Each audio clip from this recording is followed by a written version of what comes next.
As we turn to the Greco-Roman sources, let us set our investigation in the context of ancient history. You know, Jesus seems to be the most popular person in world religion today. If you ask somebody to reel off just the top 3, 4, 5 religious figures in world religious literature, you're probably going to get Jesus somewhere in there in the top 5, right? But in the first century AD, Jesus was actually not that popular of a figure in the grand scheme of things in terms of this vast Roman Empire. Think about where Jesus lived. He spent most of his life tucked away in this obscure part of the Roman Empire. And very few people actually knew about what was going on in that area. Think about this. If you grab the USA Today, like the actual newspaper, a big, thick newspaper, and you went looking in that paper for a story about one of my friends who is doing ministry in Guam, what are the chances you're going to find something in USA Today about that person? Very little, right? Now think about that. Guam is a territory of the United States. And yet how many of us know what's going on in Guam right now, unless you have a personal connection to somebody there? Well, in that same way, there were millions of people who lived in the ancient world that we know absolutely nothing about today because nobody wrote anything about them. They just weren't that much of a thing to Rome to write about. And so it's amazing there's any mention about Jesus at all outside the Bible. So what do the Greco-Roman sources tell us about Jesus? Well, there are 3 sources that mention the effect that Jesus had on society, and then there are 3 sources that mention Jesus directly. This is just a good place to start in terms of examining the sources. Let's start with these 3 sources to talk about the effect Jesus had on society. First up is a guy named Suetonius. Suetonius was a Roman historian, and he wrote about the lives of Roman emperors. And one of his books was a biography of the Emperor Claudius, the Roman Emperor Claudius. He started ruling in 41 AD. And there's a part where he talks about how Claudius kicked the Jews out of Rome. He says this, "Because the Jews at Rome caused continuous disturbances at the instigation of Chrestus, he," that's Claudius, "expelled them from the city." Now, interesting, this detail about Claudius kicking Jews out of Rome actually shows up in the Bible. It shows up in Acts chapter 18. You see, in AD 49, there was apparently a huge public uproar about this person named Jesus who was believed to be the Jewish Messiah. And so this kind of caught the attention of the Roman government. Many historians think that Chrestus here is just a different spelling of the title Christ, and he's really talking about Jesus. Now, Chrestus was a common Gentile name, but it wasn't a common Jewish name. So it wasn't very likely that Jews were causing a ruckus because of a Jewish person named Chrestus. No, this is probably talking about Christ, but Suetonius spelled Christus with an E because that's the way he was used to spelling this common Gentile name. Like my name's Mikel, and it's spelled M-I-K-E-L. But at Dallas Theological Seminary, there was a person who used to work there in the same department that I work now, whose name was also Mikel, but she spelled her name with an E at the end. And so, of course, when I started working at Dallas Seminary, I started getting these emails from somebody who remembers this person, and she would always spell my name with an E at the end. It wasn't just one time. So eventually I asked her about it, and I said, "Why do you always spell my name with an E at the end?" And she said, "Oh, yeah, that's right. I'm sorry. There was this girl who actually used to work in your exact department, and that's why." So that is very understandable that when you come across a similar sounding name, that you would spell the name the way you're used to spelling it. So that is, I think, what's going on with Suetonius here. But the point is, Suetonius is not a Christian. And in fact, he kind of paints Jesus as a troublemaker here. Like these Jews were causing a ruckus because of this person. They were troublemakers. And Jesus was a troublemaker too. But it's connected. He's showing this evidence for a Jewish movement that's connected to Jesus that had become enough of a thing by AD 49 to grab the attention of the Roman government. Second up is a Roman writer known as Pliny the Younger. And from 111 to 113 AD, he was the governor of a place called Bithynia, which is where Turkey is now. Certainly no friend of Christianity. In fact, he called Christianity an evil superstition. He had no problem killing Christians. But then he wrote a letter to the Emperor Trajan. And in his letter to the Emperor Trajan, he says that Christians would meet up super early in the morning, and they would sing responsively a hymn to Christ as to a god.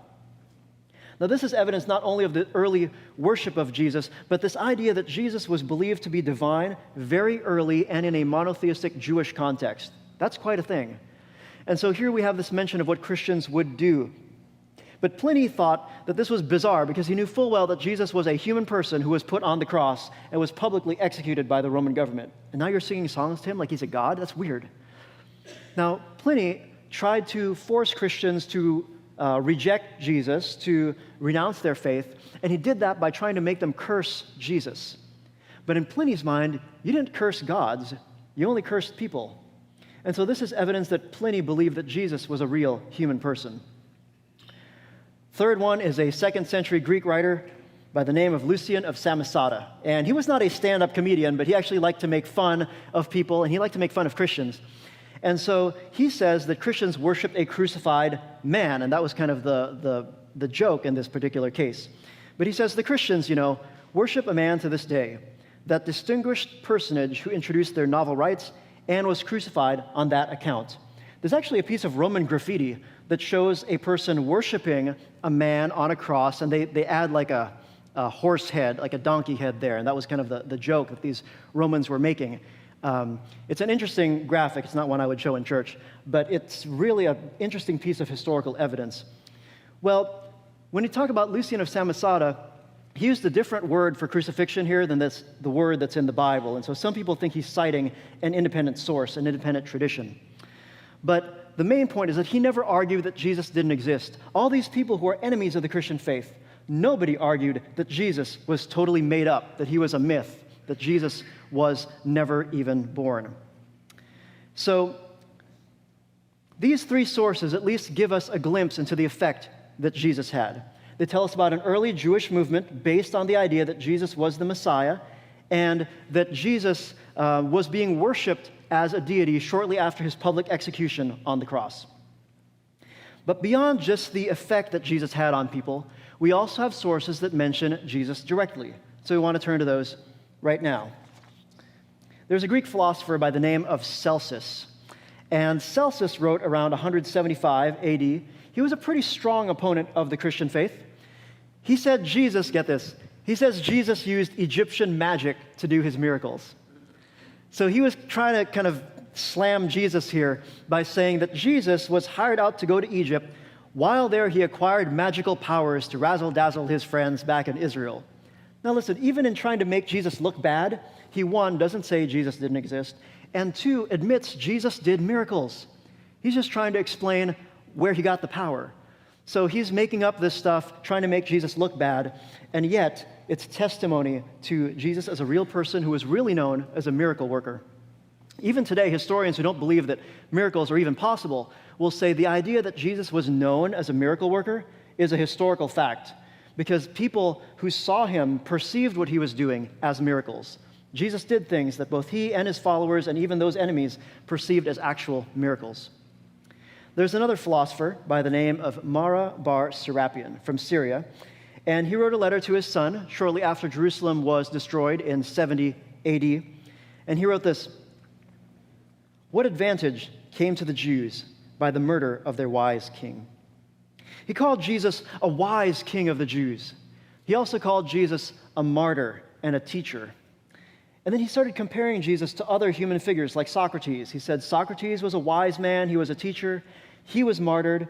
Jesus was a wise man, Jesus was a teacher, and he was martyred too. And so he kind of compares Jesus to these other figures who are also human persons.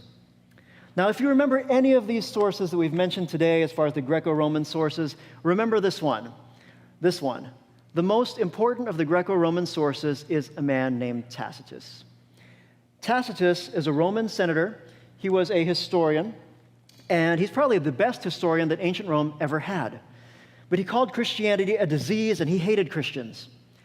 Now, let me give you the backstory to an important quote that you need to see.